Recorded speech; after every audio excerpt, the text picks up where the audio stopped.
Seja bem-vinda, seja muito bem-vindo a mais um episódio de O Rio Pode Mais, o podcast da FEComércio RJ, esse videocast que discute temas cotidianos das nossas empresas, os desafios dos investidores, os lances mais comuns, mas também aqueles mais inusitados de quem sobrevive sendo empreendedor no nosso país. O tema de hoje é um que atinge quem cresce, quem perde equipe, quem vai para outros cantos, é gestão de equipe. Você deve ter problemas com isso? Sim, não, talvez. Então hoje é o momento da gente tentar tirar o máximo de aprendizados sobre esse tema. E para isso, trouxemos Graciele Da Vinci, forçando esse italiano, que é da Eletrofrigor, certo?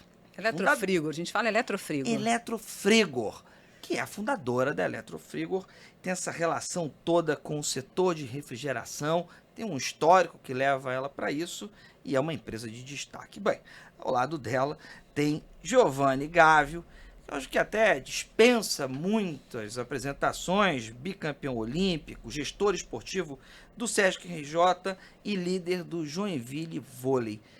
Obrigado por ter aceito o convite, começando com você, Graciele. Obrigado, tá? Eu que agradeço estar aqui, a FEComércio também por essa oportunidade e falar de um tema que é o desafio de muitos empreendedores. E sempre, até dos nossos também, do nosso dia a dia, né? É uma coisa que não acaba nunca, até porque a gente vive, o negócio é de pessoas, né? Giovanni, já agradecendo a tua vinda, mas emendando numa pergunta, como é que a gente monta equipes campeãs? Da mesma forma, um prazer muito grande estar aqui, né? Sempre que a gente pode contribuir com alguma história, com algumas coisas que certamente fazem as pessoas não desistirem, né? Porque desistir pro resto da vida, a gente também fica muito contente em poder contribuir. Não é simples montar bons times, né? Boas equipes, você tem que estar muito atento, principalmente ao perfil das pessoas, de acordo com o que você espera daquele time. Né? Então, às vezes, a gente tem a oportunidade de trabalhar com pessoas muito talentosas que às vezes não entregam muita coisa. E às vezes a gente trabalha com pessoas que são extremamente disciplinadas e conseguem entregar muita coisa. É o papo do gênio indomável. Já escutei isso várias vezes. Ah, fulano é ótimo, mas é um gênio indomável. Vale ter o gênio indomável? Tem preço, né? Isso tem preço que desequilibra muito a equipe, né? Acho que eu tive alguns personagens desses gênios indomáveis e não conseguimos conviver por muito tempo, porque é um time. Então, se às vezes você tem uma pessoa que desequilibra todo o grupo, ou com um comentário meio inapropriado, ou porque ele, muitas das vezes, ele também acha que ele é o personagem principal e diminui o equilíbrio emocional do time. É bem delicado essa situação, né? Eu tenho uma frase que eu gosto de dizer, mas ela é muito perigosa. Eu prefiro segurar leão do que empurrar burro. Né? Então, eu gosto dos talentos, eu gosto das pessoas que realmente têm talvez algo a mais, mas é o que a Graciele está falando. Mas às tem vezes um dia a dia que você precisa construir, estar mais atento, né? E fazer uma gestão mais próxima dessas pessoas. Mas é gostoso, porque depois você entende, você percebe que os caras também têm algo a mais por algumas razões, né? Então, mas e quando se choca? Porque também quando tem leão, 30 leões, às vezes acontece um ataque voluntário ou involuntário. E aí, como administrar tantas feras? Eu acho que você precisa, o que a gente tem que incorporar ao time é a nossa essência. Então, assim, qual que é a nossa escola, vamos dizer, de trabalho, você não pode ficar abrindo concessões para o cara não trabalhar. Porque aí você estraga o time. Né? Se você, esse cara aqui é tão bom que não precisa treinar, ele vai estragar o cara que precisa treinar. Não tem que dar uma carga de treino para todo mundo mais ou menos da mesma forma. Né? Até mesmo porque as relações são muito importantes. Não dá para o cara jogar sozinho, né? Então ele precisa desenvolver relações com os outros também. Por isso que ele tem que treinar, por isso que ele tem que participar. Mas não é simples, não. A grande beleza de liderar, de ser treinador, essa coisa, porque tem muito mais coisas do que a gente às vezes enxerga, né? Porque você tem coisas às vezes que fogem da tua mão, cara. Né? Então eu tô vou ter um jogo importante, daqui a pouco o cara escorrega, torce o pé. E aí? É uma situação que... Às vezes o jogador é importante, né? Importante, saiu fora. Eu tenho que arrumar uma solução para aquilo, mas às vezes a minha solução não é a altura. Então, assim, voltando, o que eu acredito é o seguinte: a gente tem que merecer a vitória. Como é que a gente merece a vitória? Fazendo um trabalho bem feito.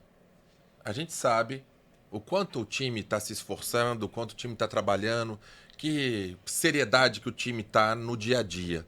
Se você sabe disso, chega no jogo e você perde, você afronta a derrota de forma diferente. Faz todo sentido. É óbvio que a gente vai analisar, porque a gente quer ganhar, pô. Claro. Se a gente tem um Todo time mundo. bom, se a gente tem produto bom, se a gente tem um mercado aí que está Gigante, precisando da gente e a gente não está conseguindo, tem um porquê. Mas a gente olha o time de forma diferente quando ele entrega. E isso que eu acho que é o mais legal. E a sensação que eu participei já de vários projetos, quando a gente tem essa sensação de merecer, dificilmente a gente perde. Graciele, quantos funcionários hoje? Porque você começou há 3 anos com 4, se eu não me engano. Sim, 4 pessoas. Hoje a gente já tem 70 no time. Ui. E fora os terceirizados que a gente administra também, de tecnologia ou de logística. E o que o Giovanni está falando das empresas, né? Quando a gente tem uma meta clara dos negócios, uma meta transparente, que todo mundo sabe onde a gente quer chegar, junto com isso, quando a gente cria uma missão, visão e valores, que é quando começa a criar uma cultura organizacional, essas figuras, eles começam a entender que eles têm um padrão para... Não um padrão que vai limitar as estrelas, porque, de fato, tem pessoas que se destacam naturalmente por comportamentos mais positivos, ou ele quer andar além do departamento dele. Eu tenho vários jovens hoje, a gente busca gente nas universidades, sou uma grande parceira da UF em Niterói, para atrair essa galera jovem, inteligente, que embora a minha empresa seja de refrigeração, porque parece que é um mercado muito tradicional, a gente tem crescido muito buscando solução para o profissional do segmento. Então, um dos grandes desafios para quem trabalha com refrigeração é receber o produto rápido. A mão de obra do técnico é o tempo dele. Então, quanto mais rápido eu atendo ele, mais clientes ele pode atender, mais serviço ele pode fazer. E mesmo estando em Niterói, que é uma cidade do Rio de Janeiro, eu não estou na cidade do Rio de Janeiro, né? Hoje 60% do nosso negócio já é no Rio de Janeiro, estando lá. Porque a gente investe em pessoas, em tecnologia, as pessoas criticam os próprios processos. Então, a gente acaba concorrendo, dá uma competitividade para a gente conquistar esse outro lado. E tudo vem a partir das pessoas. Então, quando a gente traz essas mentes e juntos eles já sabem essa clareza, né, da onde eu quero chegar. No jogo do vôlei, a gente vai estar conversando antes, né, a partida é curta, mas na empresa não, eu faço um plano a longo prazo, e o longo prazo eu digo 1 ano, todo mundo está engajado em chegar naquele número, falando de venda, eu sou uma empresa que vendo produtos, então é muito um número, a meta é muito um número, né? O objetivo da gente é um número, e isso se desdobra em muitas coisas, inclusive em quem vai fazer o quê. E aí começa o engajamento desse time, a motivação desse time, que ele vai fazer parte daquilo, o que ele construiu. Então, essas pessoas brilhantes e às vezes um pouco tempestivas, né? Elas acabam se moldando quando vê que através de muitas conversas. Cultura, né? A cultura é muito forte, isso ajuda muito. Mas quando é que é o momento de chamar a pessoa e falar, peraí, vamos ter uma verdadeira DR? No esporte, acho que a gente tem alguns componentes que são muito menos desafiadores do que no mundo corporativo. No mundo corporativo, você provavelmente vai ter que fazer a DR. No esporte, a gente usa o treino para poder mostrar para o cara o papel dele, colocá-lo na posição que a gente quer que ele fique. Mas, por exemplo, um exercício um pouco mais forte, onde o cara seja exigido mais, né, ele vai perceber que ali eu tô te exigindo mais porque você tem mais para dar. Né? Então, no treino mesmo, a gente cria essa diferenciação e coloca o cara no lugar dele. Mas, como no final a gente tem que sempre fazer o treino coletivo, onde todo mundo tem que jogar e um tem que jogar pelo outro e para o outro, ali que é o desafio. Porque às vezes é ali que o cara quer aparecer um pouco mais, me dar mais bola e assim vai. O treino, a capacitação vai te dar uma condição melhor. Vai te dar uma condição realmente de você chegar lá na hora e acreditar que a vitória é tua. Porque muitos, na hora do vamos ver ali, é muito isso também. O cara tem que estar forte. É a mesma coisa um vendedor. O vendedor dela lá, se ele chegar para uma venda e ele duvidar que o produto dele é bom, se ele duvidar que, pô, e aí ele não convence o cara a comprar. Exatamente. Então, acho que é isso que acontece com a gente também. Quando a gente vai jogar contra um russo, o cara tem 2,15 m. Quem que é mais preparado para ganhar esse negócio? Nós ou eles? Talvez ele tenha a questão humana mais preparado. 2,15 m. Mas eu treinei muito mais do que ele, cara. E eu preciso colocar a bola na mão do meu levantador para ele dar uma velocidade que o Gusto pode ter 3 metros que não vai chegar. Então é isso. Qual foi o jogador mais alto que você enfrentou? 2,17, 2,18 a gente já jogou. Meu Deus do céu. Tem uma característica sua, que depois eu acho que passa por você também, Graciele. Você nasceu nesse negócio. Ou seja, você não é uma figura que apareceu ali sem entender nada. Isso faz uma baita de uma diferença. Mas a gente não pode acreditar que a vida é só isso. Sim. Você, muitas das vezes, empreende em áreas que você, porventura, não nasceu, não aprendeu. Ou seja, você sabe gerir, mas não sabe aquele dia a dia. E aí? Isso traz uma credibilidade legal, que quando o atleta percebe em você que você entende do que você fala, que você constrói algo que faz sentido, é muito melhor. Assim como eu tive treinadores que eu me entregava de corpo e alma para eles, porque eu acreditava no que eles estavam fazendo e falando, né? A minha história também, de alguma forma, cria isso nos jogadores agora. Não, o time do Giovanni eu vou jogar porque ele já tem uma história, ele não vai inventar coisa, ele não vai... Lá a gente não vai ter muitas surpresas desagradáveis. Então, por quê? Porque tem essa credibilidade. Você tem uma trajetória com refrigeração. Sim, sim. Eu nasci numa oficina, no meu quintal era uma oficina, meu pai era técnico, minha mãe vendia Tupperware. Eu acho que essa casa de gente que trabalhava muito, trabalhava final de semana, a gente... filho de mineiro, então a gente recebia muita gente em casa. Então sempre tivemos que lidar com amigos, vizinhos, aquela coisa da infância com a casa cheia. Isso também ajuda a gente a criar um equilíbrio emocional legal também para... E 3 irmãos, agora 4, Carol é uma irmã mais nova. Então, para lidar com essa monte de gente em casa, então acho que também trouxe isso. E de trabalhar muito. O Giovanni estava falando sobre isso e eu vim tentando trazer para o nosso mundo corporativo, né? O exemplo, né? O líder arrasta. Né? E no mundo corporativo também. Então, a cultura começa comigo. Não só de trabalhar, não falo que é para trabalhar muitas horas, mas enquanto a gente está ali trabalhando, a gente trabalhar de verdade.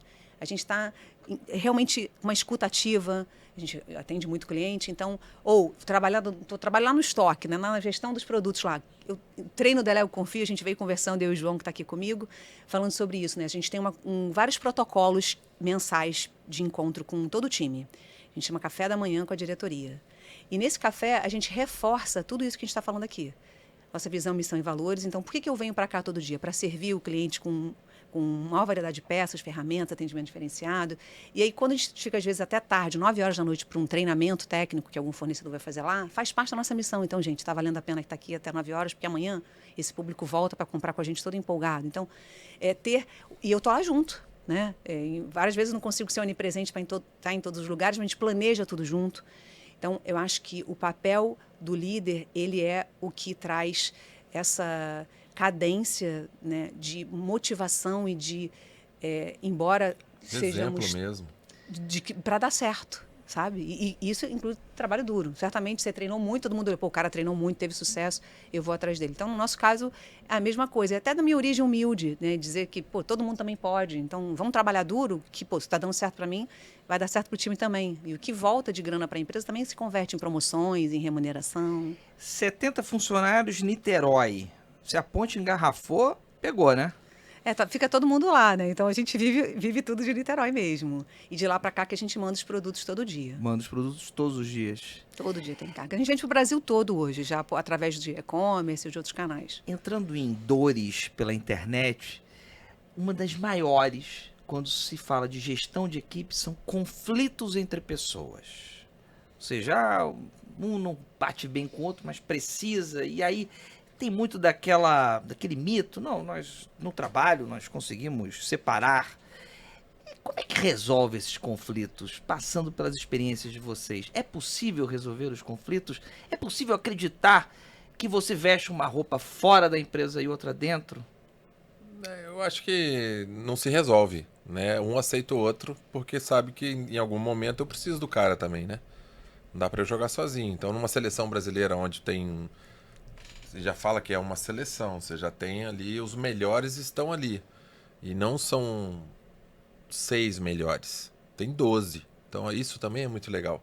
Porque se o cara ficar devagar, ele sabe que ele vai pro banco. Então, ir pro banco já é um castigo. Então, o cara tá atento, ele vai produzir, ele vai aceitar, ele vai estar dentro de um... né, no clube, onde tem menos estrelas, né, porque tem menos recurso para você contratar 12 jogadores, nem precisa disso tudo, talvez aconteçam mais essas situações do cara, do estrelão e tal, do cara que é mais folgado. Mas o próprio ambiente corta ele, cara. Corta, então, Você corta. viveu grandes conflitos na seleção contra os jogadores? Eu sempre fui muito bonzinho, assim, eu aceitava. Eu procuro ver o lado bom das pessoas, né? E eu convivo com o lado bom das pessoas. Eu não. Esses detalhes, às vezes, de perfis que. O cara é um pouco mais individualista, o cara tal, isso não me incomoda, desde que a gente tenha uma convivência, que é o que a Graciela está falando. Qual que é o objetivo? É colocar a bola no chão do lado de lá? Então, se todo mundo estiver colocando a bola do chão, no chão do lado de lá, para mim tá legal. O problema é quando não começa a não colocar, porque o cara tá escorregando, tá folgado, não treina, não faz parte física, cansa, né? Então você tem a sensação de que você está carregando ele. É a pior sensação num time. Isso que o líder não pode deixar, né? Todo mundo tem que ter mais ou menos o mesmo fardo, né? Carregar o mesmo fardo. Você tá com uma posição boa, você não carregou tantos não, né? Graciela, e você no teu dia a dia, como é que administra os conflitos? A gente tem que administrar. Numa corporação, um time, uma empresa para crescer rápido e crescer muito, a gente tem que ter muita gente conectada com a cultura. Então não dá para trocar as pessoas o tempo todo. Exato. Então o diálogo é muito aberto. E uma vez eu li um livro e falava uma palavra assim, normalizar o desconforto. Então a gente conversa muito com a liderança nesses feedbacks, a gente realmente falar o que está ruim. Não estou dizendo aqui para a gente ser agressivo, mas da gente trazer que normalizar essas conversas difíceis, o desconforto no sentido de falar o que não está bom mesmo, né? Para que a gente realmente consiga que esses talentos fiquem. E você treina uma pessoa um montão de tempo, e muitas vezes as pessoas fazem carreira nas empresas, 10 anos, 15 anos. Tem gente que começa e morre numa empresa, né? Então, assim, é muito importante a gestão dos conflitos, de fato, para quem está no mundo corporativo. A gente, às vezes, tem dificuldade de falar. Muitas empresas quebram porque a gente não fala do que tem que ser consertado, a gente não fala do que tem que ser mudado. Então, o pequeno empreendedor, mais ainda, porque ele se relaciona emocionalmente com a caixa dele, com a pessoa que toma conta do financeiro dele. Então, ele não está de acordo com aquilo e ele não fala, e óbvio, vai dar tudo errado. Então, o tempo vai desgastando e a gente não consegue alcançar o objetivo. Mas no teu caso também tem família, né? Tinha. E aí? Quando a gente não consegue ter uma relação... Porque no almoço de domingo vai cruzar, né? Hoje, meu marido trabalha comigo. E tem 3 anos que ele está trabalhando na Eletrofrigo. E a gente consegue administrar bem porque nós temos competências e habilidades muito diferentes. E o que ele faz, eu não faço, e o que eu faço, ele não faz. Então, esse alinhamento do papel de cada um nesse objetivo maior é muito importante. Profissionalizar a gestão. Não é balela. Tem que ter, claro, igual no time. Nem todo mundo saca, nem todo mundo... Cada um tem lá um papel no time. A sua função, né? E isso a gente faz muito bem. Então, nessa gestão da Eletrofrigo, com a parceria com meu marido, a gente tem dado muito certo. Não foi o que aconteceu no passado. Então, eu acho que o momento que você tem que refletir também sobre seguir ou não em família, quando você tenta fazer essas organizações de papéis, né, é o respeito. Porque quando você está em família, isso é muito delicado. Então, eu não falo duro com você, mas, poxa, mas o Giovanni é meu irmão, então eu tenho mais intimidade, eu acabo falando uma palavra que fere. E aí, ferir o emocional. Se a gente já tem como empresário desafios enormes de competitividade, de tecnologia, tudo está mudando, imagina você junto com isso... Tem que administrar outro... Eu imagino que no dia a dia de vocês já enfrentaram momentos muito difíceis na relação com as equipes de vocês. Qual momento que vem à sua cabeça agora? Qual foi, talvez, o mais difícil? Num tom solene de voz. Ver essa distrato de um cliente que processou a gente por uma palavra feia que o cara falou, e esse cara era muito importante. A decisão de tomar a decisão de excluir ele do time. foi uma decisão mais difícil que eu já tive até agora. Uau. Falando de gente, né? A gente está falando de gestão de equipe. Óbvio que tiveram outros riscos do negócio, pandemia, mas essa foi a decisão que mais me incomodou. Tirar alguém que construiu comigo, mas que não tinha o comportamento que a gente queria. Então, a cultura exclui também, né? O desencaixe da cultura. Dediquei muito tempo emocional para me tratar para esse momento. E Vossa Senhoria? Quando eu comecei a carreira de treinador, aconteceu de ser técnico de amigos. Nossa Senhora. E num desses momentos eu tive que tomar uma decisão de não colocar meu amigo para jogar. E isso foi extremamente desafiador e levou à inimizade. Foi o pior momento da minha vida. Já como vivia treinador. rede social ou não? Não, foi bem no começo. Ainda bem, né? Porque se não fosse rede social, você já estaria exposto. O choro de quem saiu. Essa decisão custou uma amizade. Agora, como manter uma equipe sempre engajada? Sempre motivada? Vão ter momentos, né, de altos e baixos, com certeza, né? Do humor do time. A Graciela está falando assim, no esporte a gente lida com ganhar ou perder bastante, né? Então, como é que você organiza isso no dia seguinte, por exemplo? A gente tem um poder do treinamento, que eu falo que ele é como se fosse um remédio. Porque a dose que você dá de treinamento no dia seguinte, ou de uma vitória ou de uma derrota, ela cura. Ou ela cura aquele excesso que a vitória traz, para que você comece a se achar demais, e ela cura a tristeza que veio de uma derrota. Então, o dia seguinte ou a semana seguinte do jogo, o grande barato do treinador é esse, ele acertar a mão. Alivia quando perde e tal, conversa um pouco mais, explica um pouco mais, estuda um pouco mais, porque a gente tem muitos números. Nós temos hoje programas de estatísticas que são extraordinários. Você sabe por que você ganhou, você sabe por que você ganhou e perdeu, entendeu? Essa tecnologia e essa inovação entrando de frente nos múltiplos negócios. Sim. Como é que isso está impactando Eu acho a sua área? A minha área, até contei alguns casos aqui, a gente vive isso todo dia, sempre focado no meu negócio, falando de tecnologia, em como melhorar a entrega para esse cliente. Não falo só entrega de produto, não. A experiência dele, que não tem nada a ver com botar uma luz que pisca, botar uma cerveja. Claro. Não é essa experiência. É realmente, se eu sei que para ele é importante ter o produto certo na hora certa, a gente aplica isso todo dia. Ouvindo também muito a equipe. Falando de engajamento, isso engaja a equipe. Quando ele consegue se sentir parte das soluções. Quando ele é ouvido por uma queixa, a gente vai lá e usa a tecnologia para melhorar aquele processo que ele está se queixando que está ruim. E falando disso do Giovanni, é muito legal. Quando a gente não bate a meta, a gente sente assim, no final do mês, né? Nossa, todo mundo lá e não foi. Como é que a gente resgata isso, né? A gente usa até o esporte para isso. Às vezes eu sou flamenguista, né? Então, nem sempre a gente ganha, nem sempre a gente perde. Mas alguém deixou de ser Flamengo algum dia? Então, a gente tem que confiar do que no outro mês vai dar. Não só confiar naquela coisa mística, mas quais são as técnicas que a gente colocou e não funcionou esse mês que vai funcionar no outro.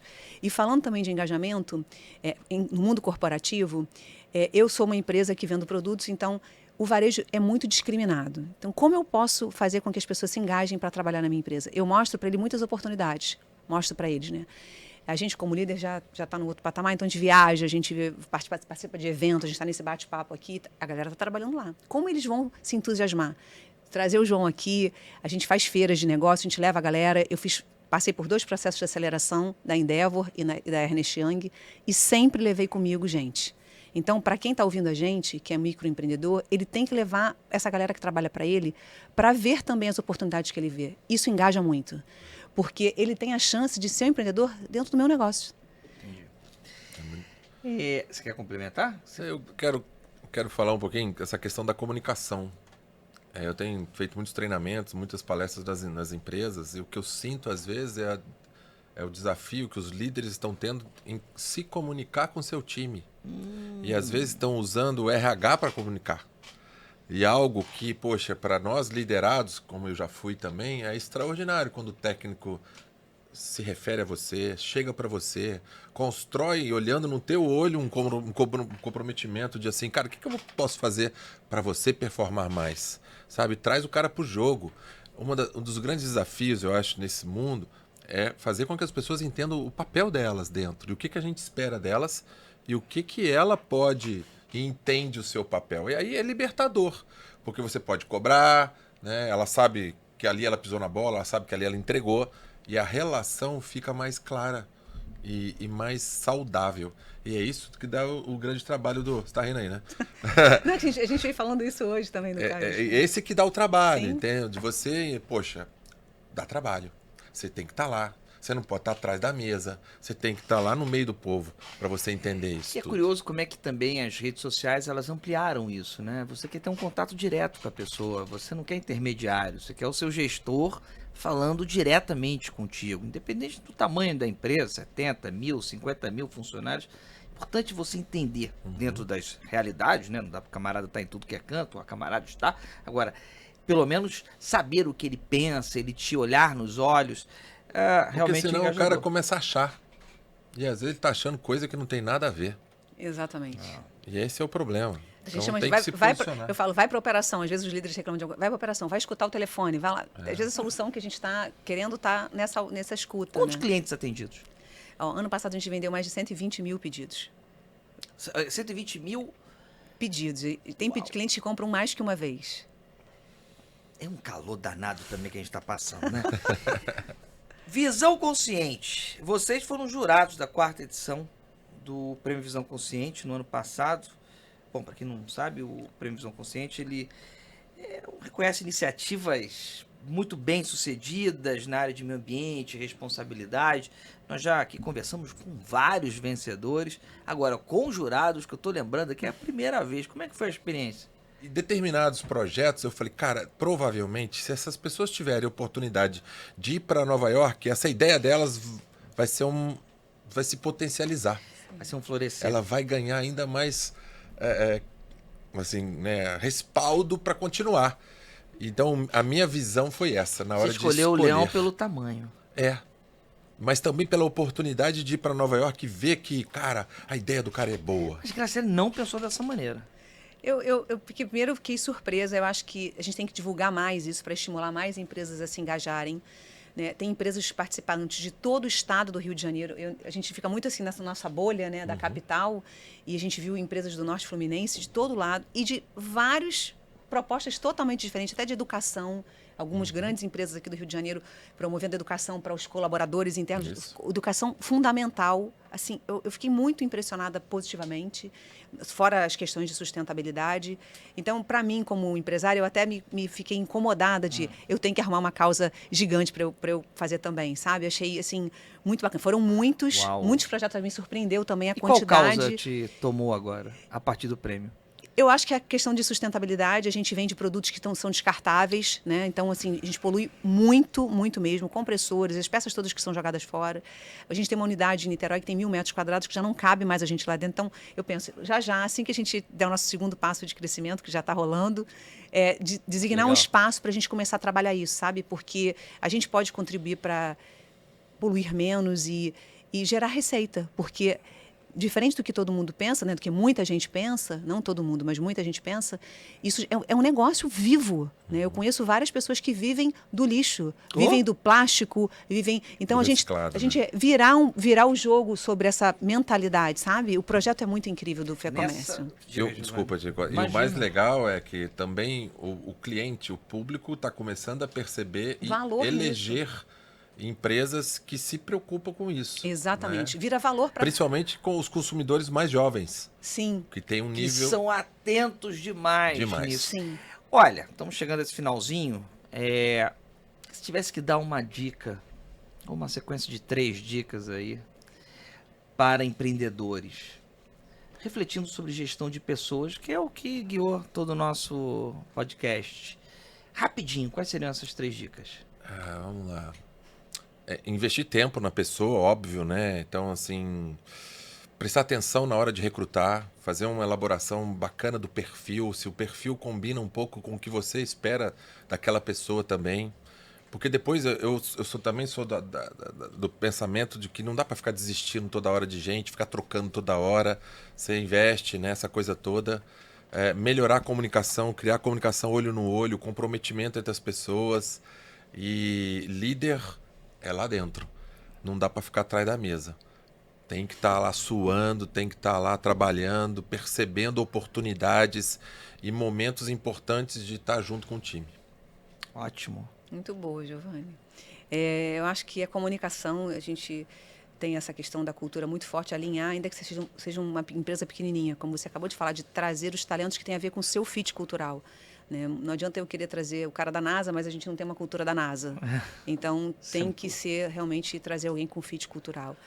Essa coisa de viver a base. Eu já tive até um aniversário que meu bolo era volta para a base, porque toda hora eu falava, cara, volta para a base, vai viver lá a rotina. E, de fato, as soluções estão ali. Volta para a base é muito bom. E se vê como exemplo, né? Porque, às vezes, o líder que está ali, ele critica muito, mas qual é o exemplo que ele está dando para o time? Então, assim, se você quer que você tenha um time engajado, um time comprometido, você tem que começa com você. Esse lance... Eu insisto bastante também, porque tem muito líder que só fica pontuando erro. O que acontece? Você leva o teu time para baixo, você está tirando a essência, a força do cara. Ele já sabe onde o erro dói. Onde ele falhou, né? Então, poxa, você potencializar as forças do liderado é legal pra caramba. Grande Giovanni, grande Graciele, obrigado pela vinda de vocês. Obrigado mesmo. A gente E eu quero Adorei dizer, estar aqui.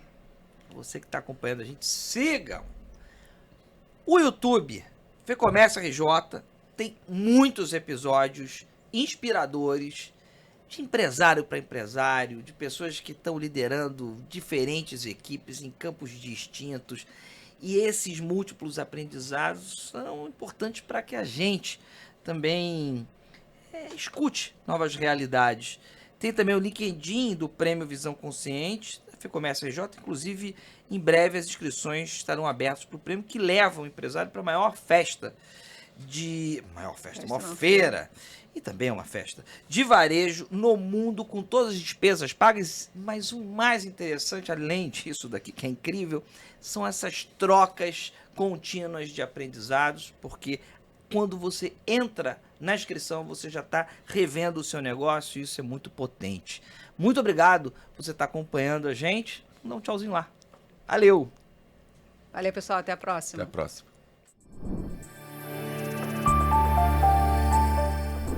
Você votou e a gente atende. O público pediu. Qual a história das sendas, Thiago? Uau! Vamos voltar para a década de 1920. E não se chamava Sendas. Chamava Armazém Transmontano. São João de Meriti. Querida São João de Meriti. E, claro, que vai ser o Manuel Antônio Sendas. Acaba que Sendas ganha esse nome na década de 1950, com a morte, inclusive, do Manuel Antônio. E o Ele nome, era pai do Arthur? ele era aí que vai entrar uma figura que eu acho fundamental, que é Arthur Sendas. É um empresário de extrema visão, com uma característica educacional, paternalista com os funcionários, inclusive muitos eram apaixonados por ele.